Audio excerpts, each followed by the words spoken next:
안녕하세요. 삶의 지혜를 전하는 인생 어른입니다. 오늘은 은퇴 후 30년을 진짜 행복하게 살아가기 위해 꼭 알아야 할 이야기 함께 나눠보려 합니다. 혹시 이런 생각 해보신 적 있으신가요? 하루가 왜 이렇게 길지? 이젠 시간이 많은데 정작 뭘 해야 할지 모르겠어. 만약 이 말이 요즘 내 마음 같다면 오늘 이 이야기는 꼭 끝까지 들어주세요. 은퇴 후 많은 분들이 이렇게 말씀하십니다. 이제는 좀 여유 있게 살아보자. 이제 나도 좀 쉬고 싶다. 하지만 막상 그 시간이 주어지고 나면 허무하고 쓸쓸하고 어디서부터 다시 시작해야 할지 모르겠다는 분들이 참 많습니다. 제가 아는 분 한 분은요, 30년 넘게 대기업에서 일하시고 임원으로 은퇴하셨어요. 당시 스마트폰에 저장된 연락처가 2,000명이 넘었죠. 그런데 은퇴하고 1년이 지나고 나니 정기적으로 만나는 사람 딱 3명뿐이었답니다. 이분이 그러시더라고요. 그 많던 인맥이 알고 보니 다 직장맥이었더라고요. 문제는 인간관계뿐이 아니에요. 24시간 집에 있게 된 남편, 갑자기 눈앞에 나타난 존재가 되어버린 아내, 서로에게 익숙하면서도 참 어색한 시간이 시작되죠. 밥은? 또 어디 나가? 좀 가만히 있지? 시간은 많은데 마음은 점점 다쳐갑니다. 그런데요, 은퇴 후에 가장 큰 위기는 돈도 건강도 아닙니다. 바로 나는 누구인가라는 질문에 대답할 수 없게 되는 순간이에요. 평생 우리는 누군가의 부장님, 아빠, 교장 선생님으로 살았죠. 그런데 이제는 그 이름표를 떼고 나니 남은 건 허전함 뿐입니다. 나 이제 뭘 할 수 있을까? 내가 아직 필요한 사람이긴 한 걸까? 그 마음이 쌓이고 쌓여서 조용히 우울로 바뀌는 경우도 많습니다. 자, 그럼 어떻게 해야 할까요? 정답은 아주 분명합니다. 할 일이 있는 사람은 외롭지 않습니다. 그 할 일이 꼭 직업일 필요는 없어요. 돈을 벌지 않아도 됩니다. 다만 아침에 눈을 떴을 때 오늘 이걸 해볼까? 하는 기대가 있다면 그 사람은 이미 아주 잘 살고 있는 거예요. 많은 분들이 은퇴 후 골프를 시작하세요. 운동도 되고 사람도 만나고 스트레스도 푸니까요. 그런데 골프는 시간이 너무 많이 들고 비용도 만만치 않으며 관계가 오히려 틀어지는 경우도 적지 않습니다. 특히나 경쟁심이 은근히 작용하면서 친목이 아니라 스트레스를 유발하는 취미가 되기도 하죠. 물론 즐겁게 골프를 치시는 분들도 많아요. 하지만 진정한 취미는 나를 편안하게 해주는 것이어야 합니다. 혹시 골프가 당신에게 부담으로 다가온다면 잠시 멈추고 생각해 보세요. 내가 정말 좋아서 하는 걸까? 아니면 그저 다들 하니까 따라하는 걸까? 취미는 남의 시선이 아닌 내 마음이 이끄는 방향으로 가야 합니다. 그래야 오래도록 즐길 수 있고 진정한 기쁨을 느낄 수 있으니까요. TV 보는 건 어떨까요? 드라마 보고 뉴스 보고 유튜브 보고 시간이 금방 가긴 하지만 이건 아주 수동적인 취미입니다. 누군가의 이야기를 듣기만 하고 내 이야기를 만들어내지 못하니까요. 그리고 나도 모르게 하루가 그냥 흘러가 버립니다.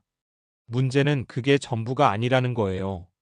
너무 오래 TV를 보게 되면 몸의 활동량도 줄어들고 눈의 피로도 쌓이게 됩니다.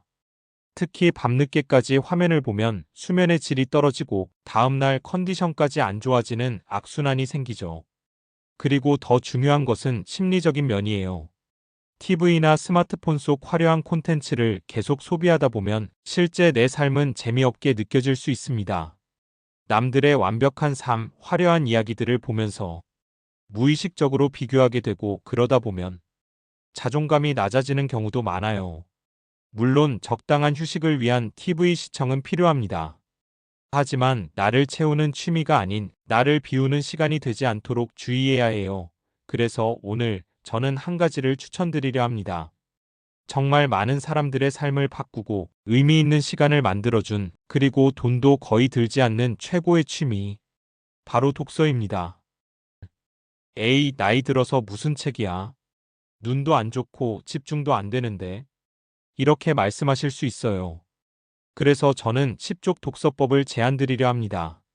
첫째, 정해진 요일, 정해진 시간에만 읽습니다.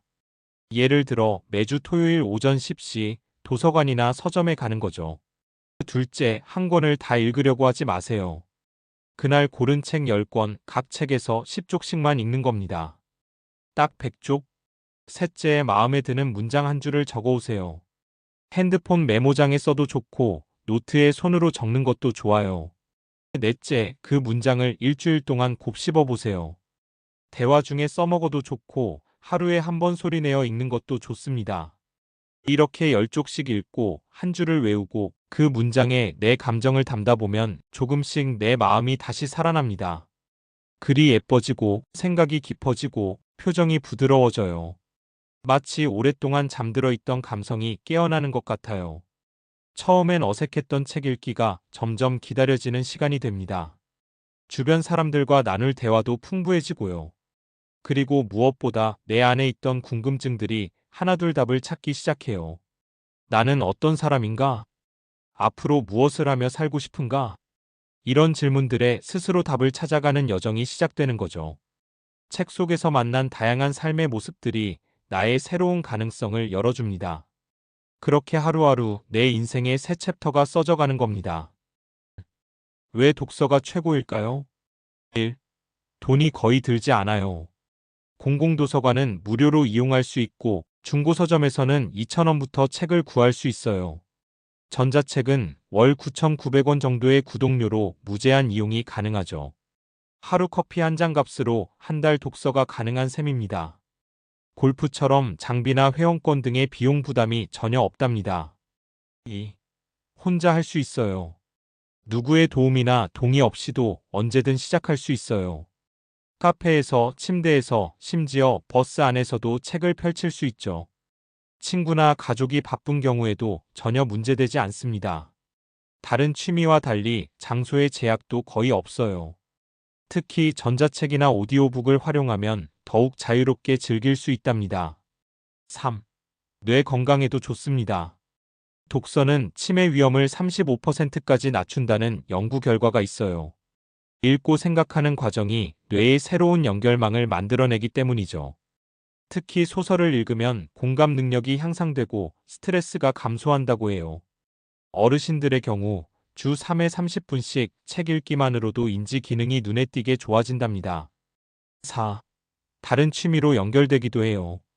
원의 책을 읽다가 직접 식물을 키우기 시작하거나 여행 에세이를 통해 새로운 여행지를 발견하기도 합니다. 요리책을 보며 새로운 레시피에 도전하고 미술사 책을 읽고 그림 그리기를 시작하는 분들도 많아요. 책은 새로운 세계로 안내하는 첫 번째 문이 되어줍니다. 5. 글쓰기나 강연 등으로 확장될 수도 있습니다. 독서로 얻은 지식을 자신만의 글로 표현할 수 있어요. 처음엔 일기나 독후감으로 시작해요. 블로그나 카페에 글을 올리기도 합니다. 한 어르신은 도서관에서 작은 강연을 시작하셨어요.